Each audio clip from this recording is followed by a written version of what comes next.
it gives me a huge pleasure to welcome somebody who has been so inspirational in forming the Young Patients Network and developing that. And Alice is going to talk to us about what you've done from last year when you spoke to this year.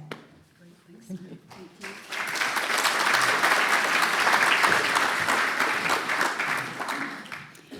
Hello everyone, thank you very much to MPN Voice for inviting me to speak today and Nona for your really kind words. My name's Alice, I'm 28 with JAK2 positive ET and a volunteer with the charity.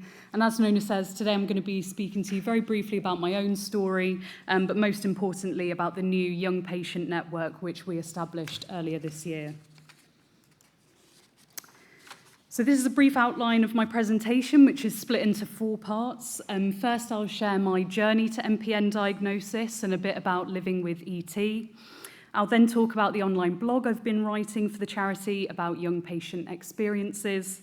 I'll move on to introduce the Young Patient Network before finishing with a video filmed by our Young Patient Network committee members.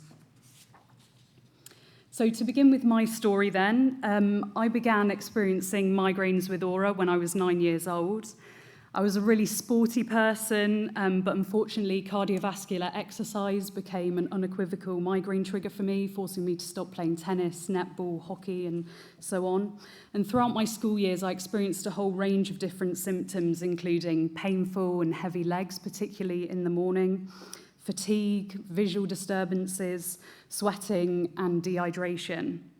But it wasn't until I was at university and really struggling that a new GP listened to these symptoms, put them all together, and acted on an elevated platelet count. And it was still only in the 500s, but it was causing me a lot of problems. And so after a number of repeat blood tests, I was diagnosed with JAK2 MPN. That was the day after my 21st birthday when I came home from university. And initially it was thought that I had PV. I had a low EPO level and also an elevated red blood cell count. But a red blood cell mass test eventually changed that diagnosis to ET.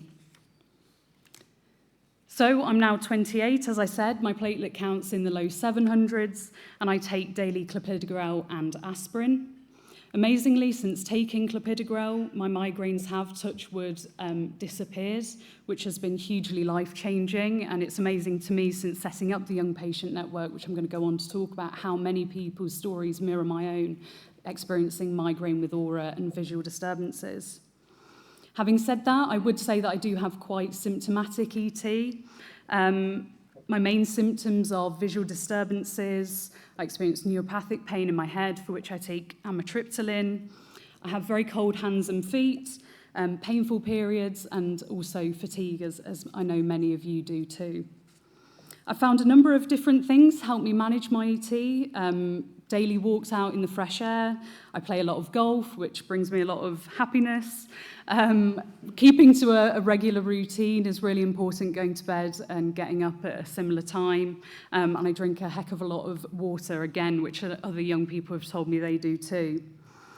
Most recently, I've adopted an anti-inflammatory Mediterranean-style diet, really building on what Professor Adam Mead spoke about earlier, about the critical importance of inflammation.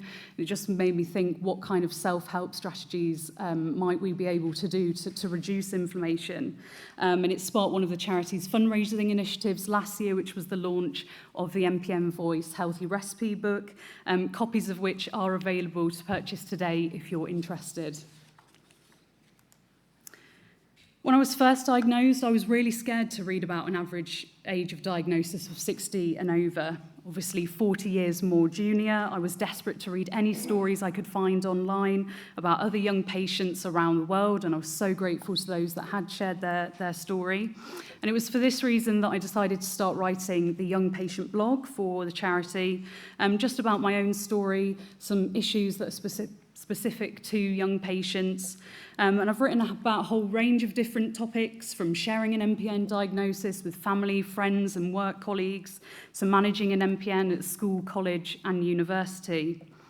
I've also done a number of Q&As with different guests, asking them questions about managing, caring for, and living with MPNs in and as young patients.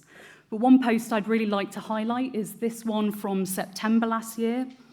To mark Blood Cancer Awareness Month, I reached out to 12 young patients who were aged between 21 and 35 from all over the world who kindly agreed to share their stories with me.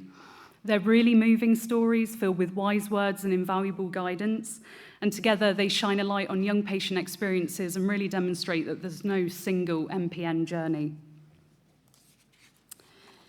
And this blog was really the precursor to establishing the MPN Voice Young Patient Network.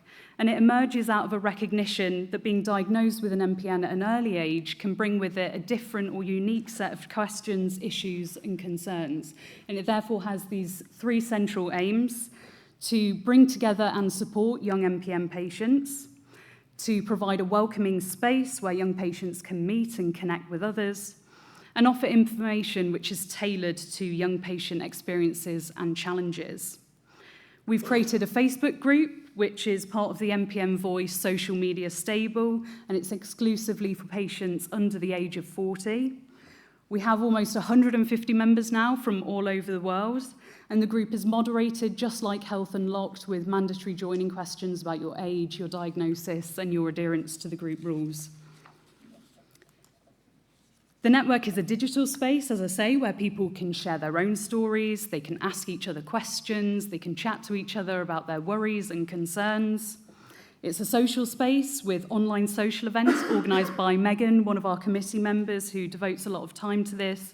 Really we're hoping to build on this and work in some in-person social events so we can all meet in person. And it's also an informative space with virtual forums focused specifically on MPNs in young people. And if you weren't able to make our Young Patient Forum on the October 19th, you can watch the recording back on MPN Voice's YouTube channel. And I've included a screenshot here, and many thanks to Professor Claire Harrison for organising that for us. The network's also sparked the creation of the Young Patient Breakout Group, which you might have seen on your programmes. It's an exciting new addition to the Living with MPNs Day this year, and I'm really looking forward to meeting some of you later on. In the future, we're hoping to hold regular themed meetings and potentially organise the first in-person Young Patient Forum next year, so do keep an eye out for news of that.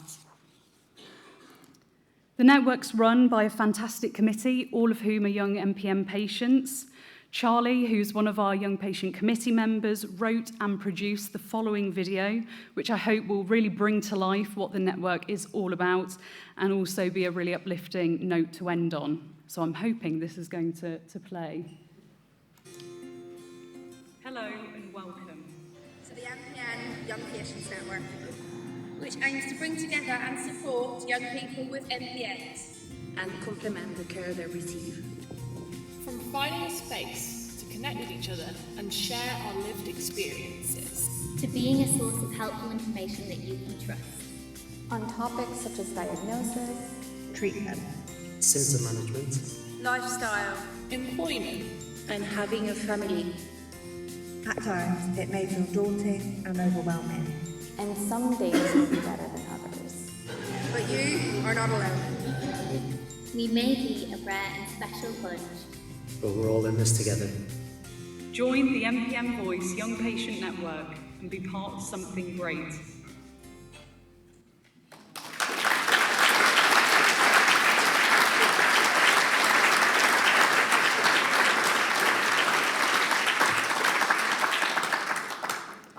So I'm going to end there. If you would like to join our network and you have your phone to hand, please just scan this QR code, which will take you straight to the Facebook group. But otherwise, thank you very much for your kind applause and thank you for listening.